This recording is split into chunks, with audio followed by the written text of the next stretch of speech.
Muy buenas gente y bienvenidos a un nuevo vídeo. A lo largo del mes pasado, muchos de vosotros me habéis preguntado por el significado de la retirada de Rusia en Siria. Como no puedo ir contestando uno por uno, he decidido hacer este vídeo explicando las razones detrás de este movimiento, así como sus implicaciones en el medio y largo plazo. El día 14 de marzo, el presidente Vladimir Putin anunciaba que las Fuerzas Armadas de Rusia habían cumplido su objetivo, dando la orden de retirada. Al día siguiente, un buen número de aeronaves ya estaba en camino de sus bases en Rusia, mientras que mucha gente todavía no daba crédito. El anuncio no solo era inesperado, sino que la retirada se estaba ejecutando de una forma apresurada. Las autoridades de Siria salieron rápidamente al paso de los especuladores y afirmaron que este movimiento se había hecho en coordinación con Damasco. La oposición por su parte aplaudió esta retirada, sin entrar en más detalles. Tal vez lo más importante es el contexto en el que se ha anunciado la retirada. 2 semanas antes, el día 27 de febrero, entraba en vigor un alto el fuego entre gobierno y opositores. Dicho alto el fuego excluía a Estado Islámico y a Al-Qaeda. Se mostró a los medios un mapa en el que se especificaba las zonas que quedaban dentro del alto el fuego. No obstante, como podéis ver a continuación, este mapa es muy pobre en detalles. Parece hecho a toda prisa para salir del paso, y sin querer ser nada concreto. De hecho, mapear qué zonas estarían al abrigo de una tregua es una tarea muy complicada, ya que en numerosos frentes las unidades de Al-Qaeda están mezcladas con las de otros opositores. En vista de esto, en la mayoría de escenarios sería casi imposible atacar a Al-Qaeda sin golpear colateralmente a otros grupos. Como ya he insistido muchas veces, el único grupo opositor verdaderamente limpio de yihadistas son las SDF lideradas por los kurdos. El resto tienen acuerdos y alianzas con Al-Qaeda o radicales islamistas, como es el caso de Ahrar al-Sham, un grupo que sin ser Al-Qaeda es casi idéntico en cuanto a ideología.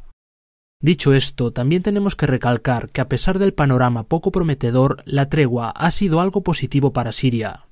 Ha habido un descenso de la violencia a nivel general, y las grandes ofensivas entre gobierno y opositores han cesado durante casi un mes. Los bombardeos se han reducido de forma drástica, aunque todavía siguen siendo frecuentes en zonas como los suburbios de Damasco.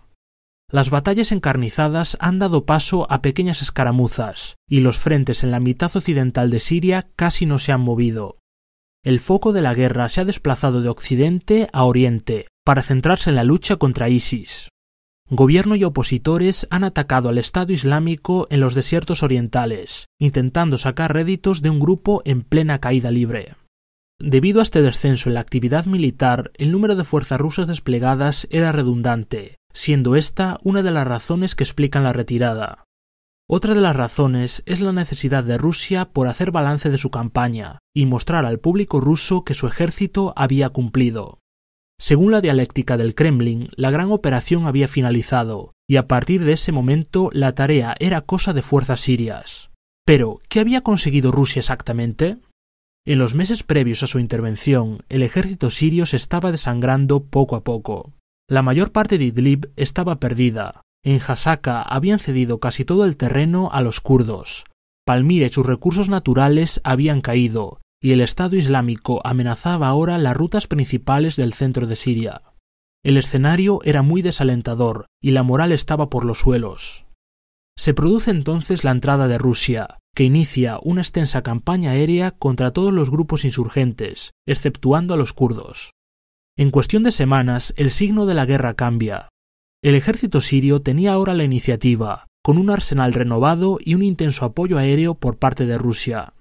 Esto estrangulaba a los insurgentes y los obligaba a sentarse en la mesa de negociaciones en una situación mucho peor que la que tenían hace solo unos meses. Además, el tráfico ilegal de petróleo era reducido casi a cero y el ISIS había perdido buena parte de sus recursos y de su arsenal. El discurso de Putin iba en este sentido. Su misión había sido la lucha contra el terrorismo y dotar a las fuerzas sirias de la capacidad necesaria para enfrentarse a los insurgentes. Estos objetivos se habían cumplido con creces, pero a nivel general la guerra estaba y está demasiado lejos de su conclusión. Tenemos que tener en cuenta también las implicaciones en el largo plazo. Esta retirada no es tal si por retirada entendemos la salida del total de las fuerzas. Las bases rusas se quedan donde están, y es más, su participación activa en la guerra no se ha detenido. No hay una retirada convencional, sino más bien una reasignación de recursos, dadas las nuevas circunstancias. Que Putin cante victoria no es solo un eslogan electoralista, es también la construcción de un nuevo discurso en torno a Siria. Ahora, el Kremlin trata de normalizar la presencia de las fuerzas rusas en ese país. La intervención excepcional ha acabado, pero el gran público debe entender que Rusia está allí para quedarse. Todo esto nunca ha tratado de cómo Rusia se va, sino más bien en qué condiciones se queda. Echando un vistazo a lo que hay sobre el terreno, tampoco es ninguna sorpresa esta maniobra. Habría que ser muy ingenuos para pensar que Rusia ha estado construyendo nuevas bases y ampliando las existentes solo para una campaña de unos meses. De ser este el caso, se habrían quedado con lo que tenían, o como mucho habrían usado otras instalaciones de propiedad siria. Turquía, a través de sus acciones, aceleró en su momento este proceso. Desde el derribo del bombardero ruso, el despliegue del Kremlin aumentó de forma dramática en cuestión de días. Más cazas llegaban a Siria, acompañados de modernos sistemas de misiles. Los misiles S-400 instalados en Siria proyectan un paraguas infranqueable, un aviso para futuras incursiones corsarias. La flota rusa también sigue en su lugar, estando el puerto de Tartus actualmente en obras. De ninguna manera Putin va a renunciar a su puerta al Mediterráneo. Algo que siempre fascina de la política de Putin es la forma en la que se hace todo y el secretismo que envuelve sus acciones. Ni siquiera se sabe con exactitud el personal ruso que hay desplegado. Se estima en unos 4.000 hombres para proteger las bases, pero esta cifra excluye a los soldados de primera línea que acompañan al ejército sirio. Sobre ellos, el único dato que tenemos son los fallecidos en combate. Otro hecho que me ha sorprendido mucho es que tras la salida de más o menos la mitad de la fuerza aérea desplegada, aparecieron en Siria misiles Iskander-M. Se sabe esto gracias a fotografías, pero no existen más detalles ni notas oficiales. Queda claro entonces que esta retirada no existe, y que estamos ante una nueva fase dentro de la estrategia rusa. El último aspecto que tenemos que tratar son las implicaciones políticas que tiene la supuesta retirada. Hablábamos al principio del alto el fuego y de las negociaciones. Pues bien, la retirada tiene también otra vertiente con respecto a esto. Rusia se presenta a sí misma como árbitro y ralentiza su actividad militar para dar una oportunidad a las negociaciones. Con esto mandan dos mensajes claros.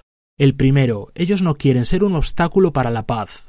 El segundo, la pelota está ahora mismo en el tejado de Obama, ya que Rusia ha cumplido su parte.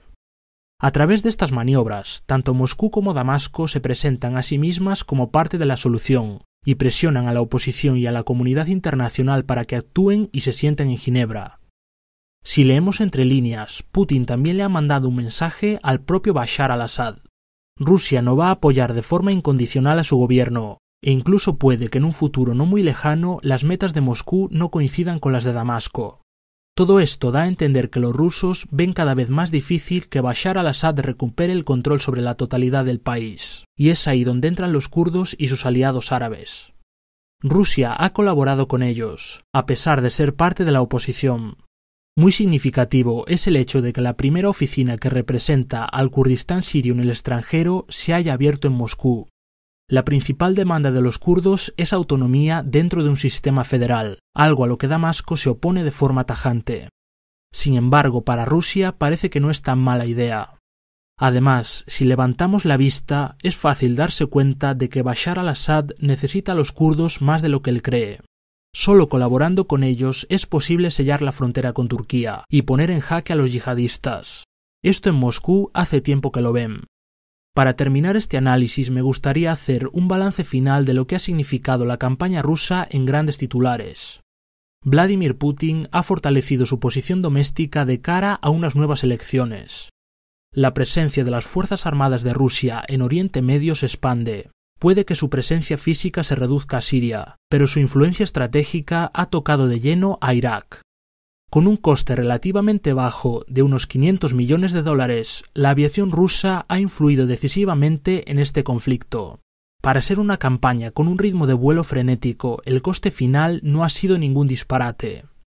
Siria ha servido de campo de pruebas y escaparate para mostrar al mundo la eficacia de las armas rusas. Esto no solo se ha traducido en I+D para la industria bélica moscovita, sino en un aumento importante en las ventas de armas. Por ejemplo, han cerrado un trato con Argelia por valor de $600 millones, lo cual ya sobrepasa el coste de la campaña. Bashar al-Assad ha conseguido un poco de oxígeno. Le han proporcionado los medios y el tiempo para poder sentarse en Ginebra con cierta tranquilidad y confianza. Hasta aquí ha llegado este vídeo. Creo que en estos minutos he condensado lo más importante relativo a la supuesta retirada de Rusia. Como siempre, me gustaría recordaros que podéis dejar vuestras opiniones e informaciones en los comentarios. Un saludo y hasta la próxima.